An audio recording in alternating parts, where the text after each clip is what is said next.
Before we get into lesson 1 of this module, I want to explain how this course will help each role we find within the worship team.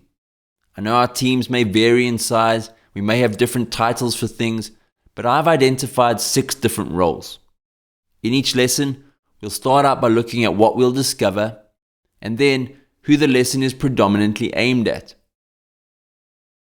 Many of the lessons are for everyone, as you'll see, but there may be some that have an emphasis that would be more beneficial to a certain role. I think it's important that we're on the same page on this because leadership can mean so many things. Let me start out by also saying I believe everyone on stage is leading worship. You may not have a speaking role, but someone is looking at you and you're either helping or hindering their worship of God. And that's why I believe every lesson will be helpful for you, no matter what your current role in the team is. But let's have a look in more detail. We're going to discover the leadership roles this course applies to, responsibilities of each role, the communication required, the impact you have, why this course applies to each role, and we'll have some personal application to end. Here's the first role I've identified: musicians and singers. I've grouped them together from a leadership perspective.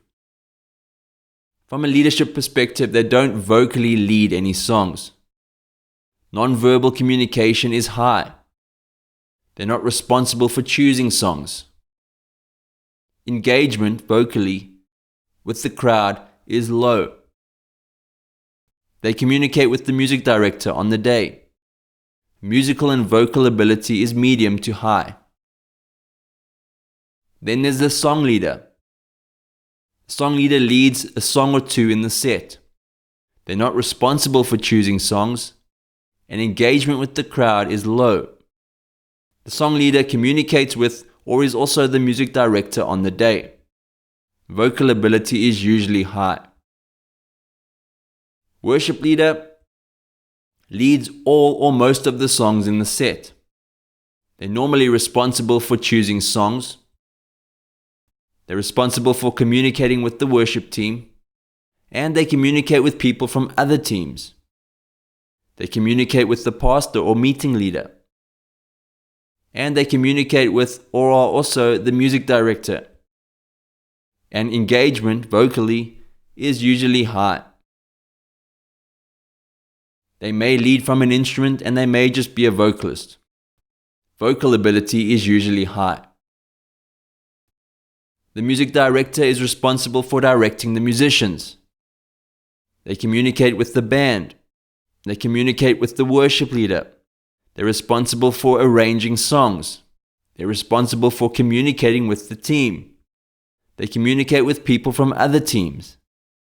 They communicate with or are also the worship leader and are involved in preparation. Engagement with the crowd is low. Musical ability is usually high. Then there's the band leader. Again, this could be just different titles for things, but these are things that I've seen. Often also the worship leader, responsible for a particular band. Responsible for communicating with the band. Responsible for choosing songs.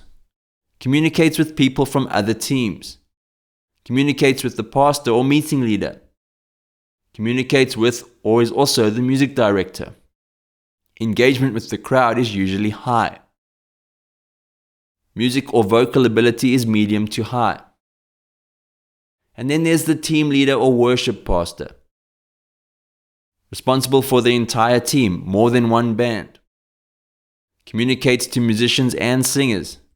Responsible for choosing songs and overall team vision. Responsible for developing the team. Responsible for communicating with the team. Communicates with people from other teams. Communicates with pastors and meeting leaders. Engagement with the team is high.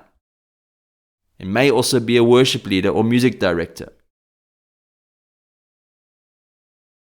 Looking at those different roles, we can see that effective communication is essential. There's a variety of communication required. As a team leader, you may need to share vision and shape culture. You need to give spiritual input as a team leader and a worship leader. There's musical direction and arrangement and production. Within the band, you'll have verbal and non-verbal cues to keep everyone on the same page. And along the way, you need to be able to develop various skills of the band and the team. Song leaders, worship leaders, team leaders need to be good at encouraging and engaging people one-on-one and in a group, and the list goes on.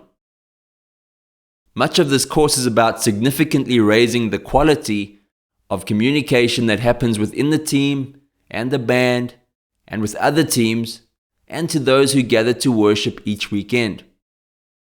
We also look at the impact you can have on things like vision, team and church culture, the preparation phase, at rehearsals, at church gatherings.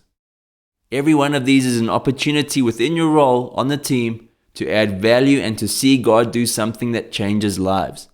It's important that we grasp this, that what we do reaches far beyond a few songs on a Sunday, whatever our role may be. So how will this course help you? It'll help you assess and grow your own leadership. I'll give you practical, tried and tested advice and tips and principles and resources for each stage of the worship leading process. You'll be a better communicator. You'll have resources and knowledge with which to develop and transform your team. And this course will help you strengthen the worship culture of your church. So in this foundation lesson, we've covered the roles and responsibilities within the worship team, the imperative of quality, effective communication, the types of communication you need to deliver as a leader, the impact you can have, and how this course will help you do that. So what's the personal application? Throughout this course, we end each lesson with personal application. And this gives you an opportunity to reflect on your own growth as a leader and where you may need some work. The workbook is full of additional steps to help you apply each lesson. You can get the full workbook for all the lessons under the resources link in your members area, or get the worksheet for this lesson only to the right of this video. Today's task is to identify which role you currently fulfill on your worship team. Are you a musician or singer? A song leader, a worship leader, the music director, a band leader, or the team leader? Which role would you like to step into and maybe why you haven't yet? Is it a skill that you need, or are you waiting for an opportunity? Which communications do you feel strongest in, and which do you feel need development? Here's the list again. Vision and culture, spiritual input, musical direction, song arrangement, production, non-verbal and verbal cues, skills development, encouragement and engagement. Maybe you're great at encouraging one-on-one, but you need development on addressing larger groups. Maybe you're musically weak, but are great at sharing vision and inspiring culture. Remember that throughout the course, there's no wrong answer. You won't be required to submit this to me or anyone else. This is for your own development and leadership transformation. Be honest. Take your time. Make time after each lesson for reflection. I don't just want this to be information. It's about transforming your leadership to bring life to those God has you leading. And when you're done that, jump into lesson 1 of module 1 and let's get started on your worship leading journey together.